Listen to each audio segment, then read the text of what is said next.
Dr. Polaris, alter ego, Dr. Neil Emerson. Occupation, physicist and former physician, professional criminal. Known relatives, none. Group affiliation, former leader of his own team of metahuman criminals.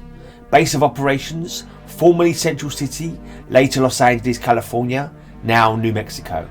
First appearance, Green Lantern, second series, number 21, June 1962. Height 6'1", weight 194 pounds, eyes blue, hair brown. History. Dr. Neil Emerson was a brilliant physicist, specialising in the study of magnetism. He first came to prominence through success in bringing about miraculous cures through the use of magnetism. Emerson became a celebrity, popularly known as Dr. Polaris.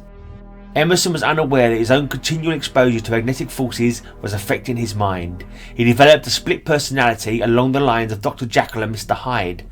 Under the influence of his new malevolent persona, Polaris became a costume criminal, using weapons that generated magnetic energy. In this guise, Polaris soon came into conflict with Green Lantern Hal Jordan. Green Lantern defeated Polaris, but they clashed repeatedly in the years that followed. Dr. Polaris' original benevolent nature had returned from time to time, but his evil side always re-emerges. Until recently, Polaris' evil personality has more often been the dominant one. Originally, Dr. Polaris relied on technological devices to produce magnetic energy. By some unknown method, he was able to alter his body to generate magnetic force internally and manipulate it mentally.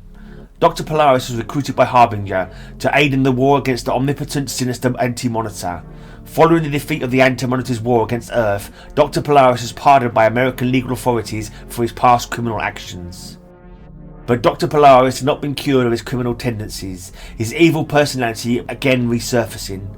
Polaris teamed up with the criminal Sonar, the alien scientist Dr. Ubix, and other metahuman criminals to destroy the members of the Green Lantern Corps, now stationed on Earth. Ubix betrayed Polaris, who finally escaped his various adversaries. Emerson's normal personality returned once more, and he embarked on a program of electromagnetic research in a laboratory in New Mexico. By accident, Emerson intercepted a teleportation transmission from Justice League Europe's Paris embassy, causing the superhero Power Girl to materialise in his laboratory. At the sight of her, Polaris' evil personality seized control of him once more. He blasted her with energy bolts from his hands and took her prisoner. The two sides of Emerson's personality continued to struggle for dominance, and Power Girl succeeded in escaping from him. She summoned Starman for help, but Polaris then captured them both, intending to use them as lab animals in his new experiments. Starman and Power Girl freed themselves and battled Polaris once more.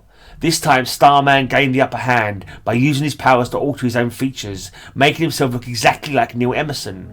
Confused and terrified at the sight, the mentally unstable Polaris fled.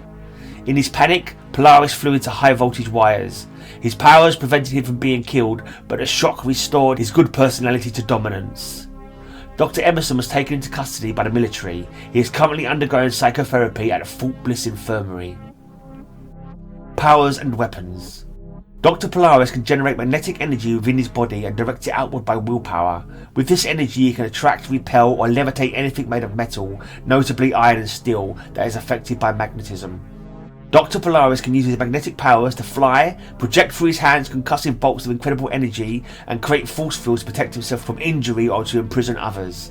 He can also absorb magnetic energy into his body within certain limits. If he surpasses these limits, he risks destroying himself.